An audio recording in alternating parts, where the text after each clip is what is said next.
Bonjour à toutes et à tous, bienvenue dans cette émission de Radio Tilleul dans Askip, je déteste les fêtes de famille. Alors aujourd'hui on va interviewer plusieurs de nos invités sur des questions sur tout ce qui est fêtes de famille, repas de Noël et repas de Nouvel An. On va commencer par tu vas te présenter, vas-y, à toi de te présenter. Salut, c'est Inès. Bonjour, c'est Charlotte. Je m'appelle Anna Lali et je suis assise sur Anna. Ok, du coup parfait, merci de vous être présenté. Alors on va commencer par quelques premières questions assez simples. Du coup, vous quand vous êtes en repas de famille avec tout le monde pendant vos fêtes de famille, pendant le Nouvel An, qu'est-ce qui lance le débat ? Qui lance le débat ? Qui la plupart du temps dans vos familles lance le débat ? Est-ce que c'est l'oncle relou ? Oui. Est-ce que c'est vous C'est l'oncle relou ? Ouais, souvent. Moi, c'est mon père. C'est ton père ? Mais du coup, il y a l'oncle relou. Ouais, donc la plupart du temps, c'est les mecs. C'est cool, ça. Non, il y a la mère. La daronne. Ah, avec son taf. Ah bah ça, c'est sûr. Et vous, la plupart du temps, vous débattez de quoi ? De quel sujet ? D'actualité, de politique ? Moi, ma mère, elle commence par son boulot, que un tel lui fait chier, que l'élève, il lui casse les couilles, qu'elle l'a reçu 10 fois dans son bureau, que voilà. Et puis après, genre, on dérive sur... Le Covid. Non, les chefs, ce qu'ils leur imposent, etc. Et après, on part sur la politique. On voit quand même que t'as la haine, genre, sur les débats. Et toi, du coup ? Moi, pour ma mère, c'est pareil, genre. Mais là, du coup, vu qu'elle travaille à l'hôpital, c'est le Covid. Du coup, c'est déjà Covid, encore Covid. Et après, c'est l'oncle relou qui vient avec ses blagues beaufs, là. Ça, c'est vrai, en vrai. Le stéréotype, il existe, genre, les gars. Le stéréotype, il est très, très, très vrai, malheureusement. Mais on a tous l'oncle relou. Mon oncle, à Noël, il nous a sorti des blagues, genre... Déjà, des blagues racistes, mais vraiment en mode...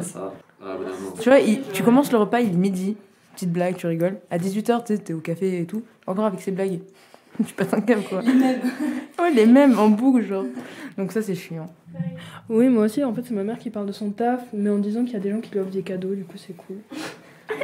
Elle fait quoi comme travail ? Elle est aide-soignante et l'autre fois, il y a une vieille qui lui a offert des chaussures. Fâcheux. Voilà.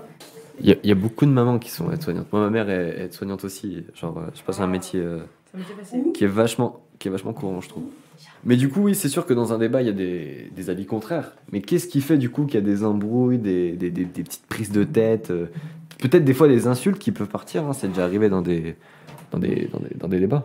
Là, les dernières discussions qu'on a eues autour de la table en famille, c'était des désaccords sur la vaccination contre le Covid. Et ma mère, elle était là, dès qu'on peut se faire vacciner, moi je saute dessus, je me vaccine, etc. Et toute mon autre famille, ils ont dit, mais non, on sait pas ce qu'ils nous injectent, les conséquences dans 10 ans, on n'a pas assez de recul, etc. Et avec ma mère, elle a 2 frères, et ces 2 frères voulaient pas du tout se vacciner. Et elle, si, du coup, ça, c'est pas une embrouille parce qu'ils sont vraiment tolérants, ils comprennent, ils discutent, mais du coup, le dernier débat, c'était là-dessus. Je pense que si on s'embrouille avec les gens de notre famille et tout, c'est notre génération qui évolue beaucoup plus, d'une façon différente des autres. Ouais, par exemple, moi, dans ma famille, genre, je m'embrouille, par exemple, des fois avec mes oncles et tout, parce qu'on n'est pas d'accord sur les réseaux sociaux, quoi. Alors ça, c'est le sujet qui vient dans les repas de famille, comme le Covid, genre, c'est pareil. Et les parents, ils sont là à saouler sur ça. Il y a notre génération qui est beaucoup plus ouverte d'esprit comparée aux autres sur certains sujets. Donc parfois, c'est vrai que ça peut faire débat et que ça peut être compliqué et certains sujets assez tabous. Moi, avec la petite famille, donc mes parents et ma sœur et moi, à table, le soir, quand on mange ensemble, on fait pratiquement tous les soirs, on a des débats et moi, j'adore ça, échanger avec mes parents et tout. Et dernièrement, c'était sur... je leur avais appris ce que ça voulait dire pan. Ils ont dit c'est quoi encore ces trucs et tout, les gens ils ont besoin de se créer des titres et tout.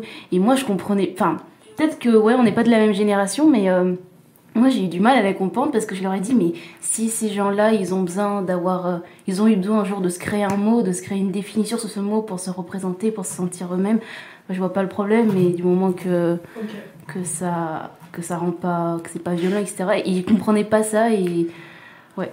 Être pan, du coup, c'est quoi? Oui, voilà. Être pan, c'est quand tu n'es pas, voilà, quand tu n'es pas attiré par Le sexe de la personne. de la personne, mais pour ce qu'il est, sa personnalité, ce qu'il partage, ce qu'il aime, etc. Et après, du coup, ce qu'ils comprenaient pas, c'est quelle était la différence entre pan et homosexuel, du coup. Enfin, oui, non, et bi. Ils comprenaient pas la différence. Et moi, je leur ai dit, c'est que, bi, t'es attiré par le sexe féminin ou par le sexe masculin. Et ça, ils arrivaient vraiment pas à comprendre. Et moi, au bout d'un moment, j'étais là, je sais pas comment vous l'expliquer, écoutez. Mais ouais, il y en a certains, ils savent pas, ça veut dire quoi, pan, tu leur apprends des trucs. Ouais. Après, ça dépend dans quelle famille. Enfin, moi, je sais que dans la mienne, on est un peu tous assez ouverts d'esprit. Du coup, en général, les débats se passent bien. Ouais. Mais nous aussi, moi aussi, mes parents, ils ont un respect sur toutes les différences, etc. Mais juste, ils n'avaient pas compris ce que ça voulait, la différence entre pan et parce que, mais en même temps, dans leur génération-là, ils en parlaient pas, ça existe, en tout cas, ça existait, mais personne n'osait en parler haut et fort. Et c'est pour ça qu'ils ont du mal, alors que nous, ça fait un moment qu'on baigne là-dedans, qu'il y a plus en plus d'associations, notamment grâce aux réseaux sociaux. Ouais, justement. Ouais.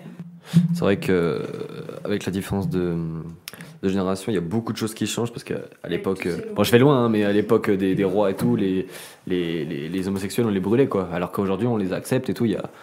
Mais du coup oui, avec cette prolongement de questions, vous avez répondu à la prochaine. Du coup, est-ce qu'on pense forcément comme nos parents? Du coup, pas sur tout et pas sur tous les sujets. Non, parce que c'est pas la seule influence que t'as. Parce que maintenant, t'as les réseaux sociaux, t'as au collège, au lycée, ce que tes potes te disent, t'as plein de trucs qui peuvent t'influencer autres que tes parents. Pas comme eux étaient influencés avant par leurs parents, du coup. Et puis, on est dans une période aussi où, moi, perso, j'apprends plus et je passe plus de temps avec les réseaux et les infos des réseaux que les discussions avec mes parents. Je sais pas si c'est malheureux, mais en tout cas, ça nous rapporte sans doute un plus.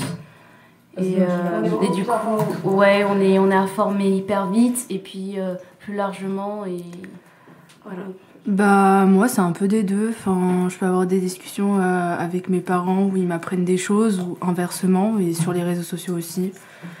Donc, après, moi, je pense qu'il faut savoir se faire son propre avis. Pas forcément l'influence qu'il y a sur les réseaux ou l'avis de nos parents. Il faut savoir avoir notre propre avis. Ouais, voilà.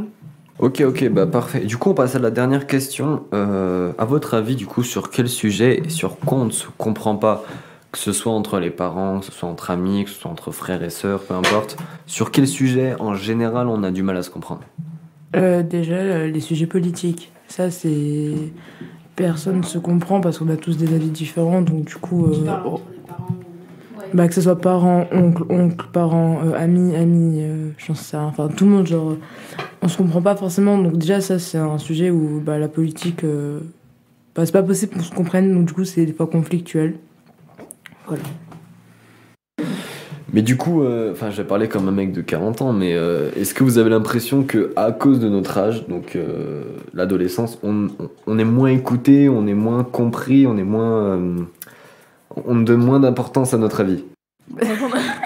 Pour répondre à ta question, oui, parce que forcément, vu qu'on est plus jeune, les adultes pensent qu'on est moins informés sur ce qui se passe et tout, alors que des fois, on est même plus informés qu'eux. Voilà.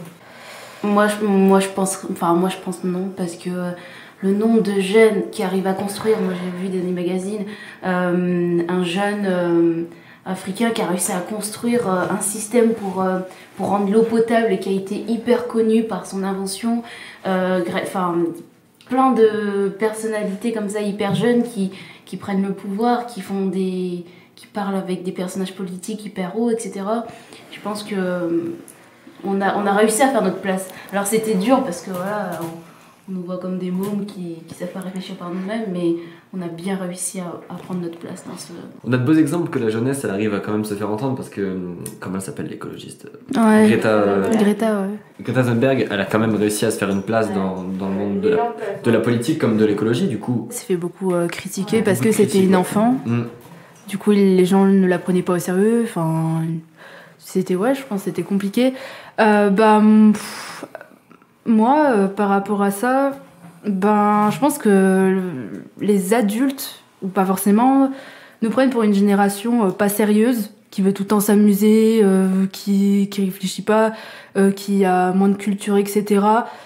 Peut-être, certes, à l'école, c'est plus comme avant, mais je pense quand même qu'il y a eu une évolution sur certains points et c'est cool.